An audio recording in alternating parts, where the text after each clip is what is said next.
A'udzubillahi minasyaitonirrajim. Bismillahirrahmanirrahim. Assalamualaikum warahmatullahi wabarakatuh.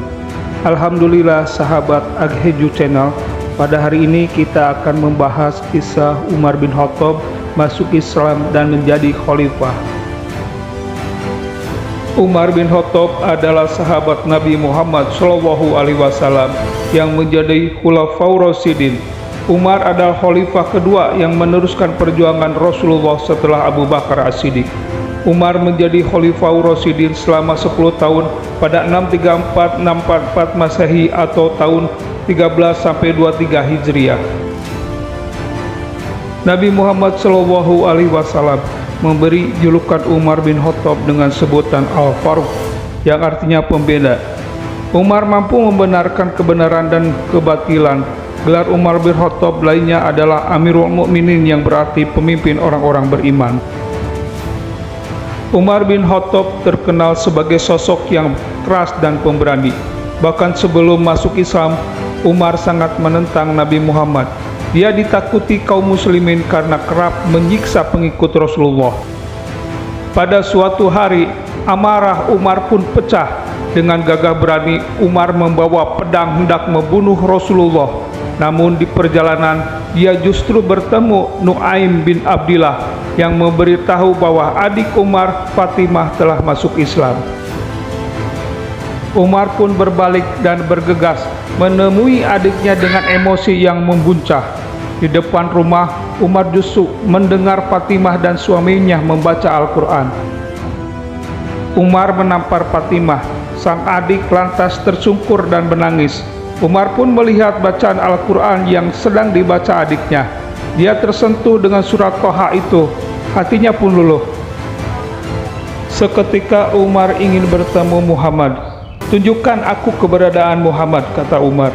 Seperti dikutip dari kisah-kisah inspiratif sahabat Nabi karya Muhammad Nasrullah. Kali ini Umar tak ingin membunuh Nabi Muhammad, melainkan hendak masuk Islam. Umar menuju Darul Arqam, tempat Nabi Muhammad berkumpul dengan para sahabat.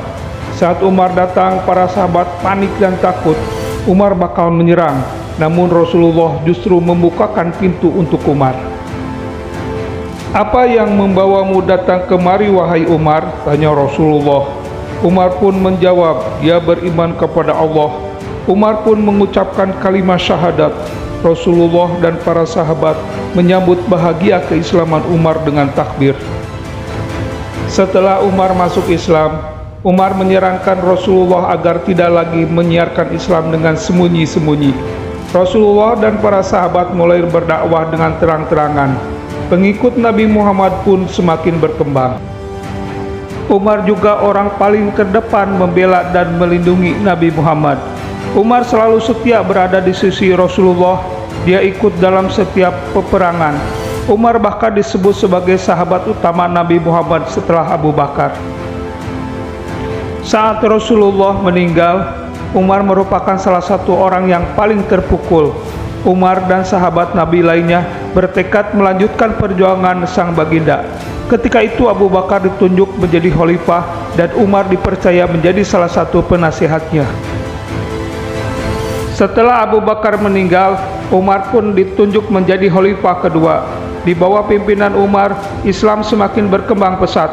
Umar mampu mengambil alih Mesopotamia, sebagian Persia dari Kekaisaran Sanadid. Umar pun juga mengambil alih Mesir, Palestina, Suriah, Afrika Utara, dan Armenia.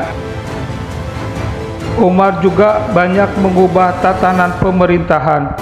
Umar mulai melakukan sensus dan mulai menghitung penanggalan Islam saat peristiwa hijrah. Inilah asal-usul nama tahun Hijriah. Umar bin Khattab meninggal dunia karena dibunuh oleh Abu Lukluk saat akan menjadi imam sholat subuh. Setelah Umar meninggal dunia, posisi khalifah diduduki oleh Utsman bin Affan. Demikianlah sahabat Agheju Channel, mudah-mudahan kisah ini bermanfaat bagi kita semua. Wassalamualaikum warahmatullahi wabarakatuh.